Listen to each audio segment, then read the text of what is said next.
সাথে আমরা কম বেশি সকলেই পরিচিত আছি, কিন্তু আজ আমি আপনাদেরকে বানিয়ে দেখাবো একটু ভিন্ন পদ্ধতিতে ডিমের পুডিং। এভাবে যদি বানান আশা করছি একদম পারফেক্ট পুডিং কিন্তু খুব সহজে বানিয়ে ফেলতে পারবেন। তাই আশা করছি ভিডিওটা সম্পূর্ণ দেখবেন। হেসেল লাভার চ্যানেলে আপনাদের সবাইকে স্বাগত। চলুন শুরু করা যাক। প্রথমেই 1 কাপ দুধকে জাল করে নেব। তার জন্য পাত্রে সামান্য একটু পানি দিয়ে তারপর দুধ দেব। একটু পানি দিয়ে দিলে কি হয়, দুধটা জাল করার পরে পাত্রের গায়ে ততটা লেগে যায় না। দুধটাকে আরও ঘন করার জন্য 1 টেবিল চামচ পাউডার মিল্ক দিয়ে বেশ কিছুক্ষণ চালিয়ে নামিয়ে নিলাম। এবার এদিকে একটা প্যানের মধ্যে একটু পানি 1/4 কাপ চিনিটাকে দেওয়ার পরে মিডিয়াম আঁচে রেখে কোনো টাচ করবেন না যতক্ষণ না চিনিটার কালার পরিবর্তন হয়।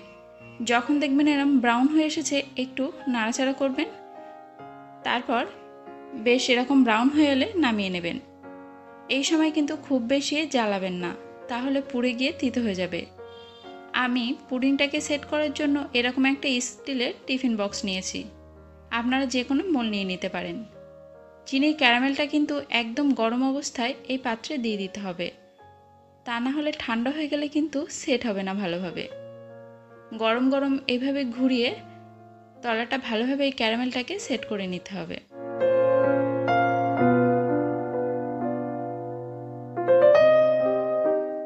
এটা সৌন্দর্যটা আরও বাড়িয়ে তোলার জন্য আমি কয়েকটা চেরি নিয়েছি। আপনারা কিন্তু চেরিটা নাও নিতে পারেন, অথবা যে কোনো ড্রাই ফ্রুটস এভাবে নিচে একটু সাজিয়ে দেবেন, তাহলে পুডিংটা তোলার পরে কিন্তু উপরটা বেশ ভালোই দেখাবে।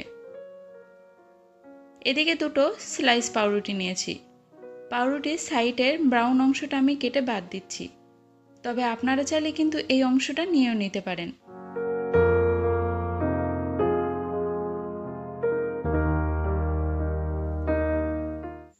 এবার পাউরুটিগুলোকে আমি ছোট ছোট টুকরো করে কেটে নেব।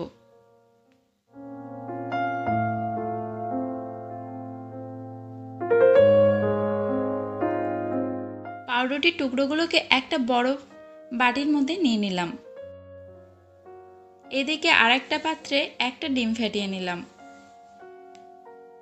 এর মধ্যে দিয়ে দিচ্ছি 1/2 কাপের থেকে একটু কম চিনি।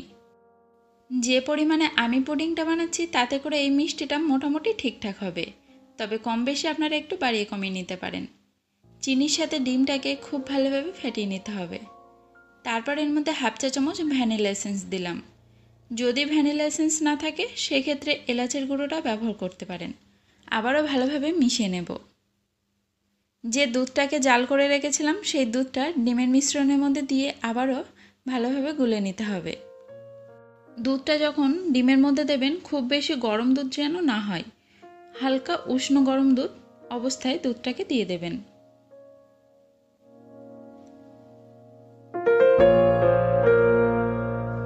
যে পাত্রে পাউরুটির টুকরো রেখেছিলাম তার উপরে একটা প্রথমে ছাঁকনি নিলাম, নিয়ে ডিম দুধের মিশ্রণটাকে ছেঁকে নেব।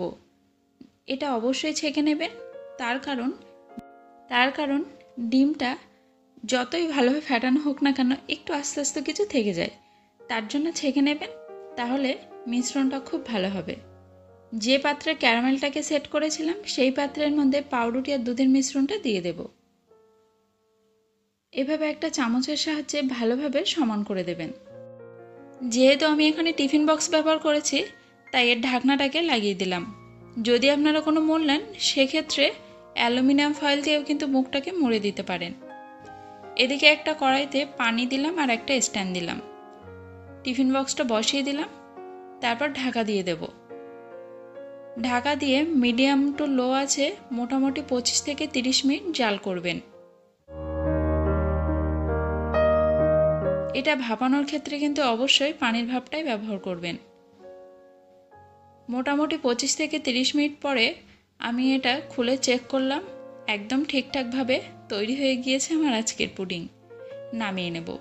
নামিয়েই কিন্তু মোলটা থেকে ছাড়াতে যাবেন না, প্রথমে নর্মাল জায়গায় রেখে দেবেন ঠান্ডা হওয়া পর্যন্ত, তারপর ফ্রিজে কিছুক্ষণ রেখে এটাকে ছাড়াবেন। যদি গরম গরম ছাড়াতে যান সেক্ষেত্রে কিন্তু ভেঙে যাবে। ব্যাস তৈরি হয়ে গেল আজকের আমার ডিম পাউরুটির পুডিং। কেমন লাগলো কমেন্টে জানাতে ভুলবেন না। যদি ভালো লেগে থাকে চ্যানেলটাকে অবশ্যই সাবস্ক্রাইব করবেন।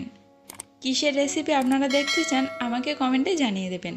দেখা হবে পরবর্তী নতুন একটা ভিডিও নিয়ে।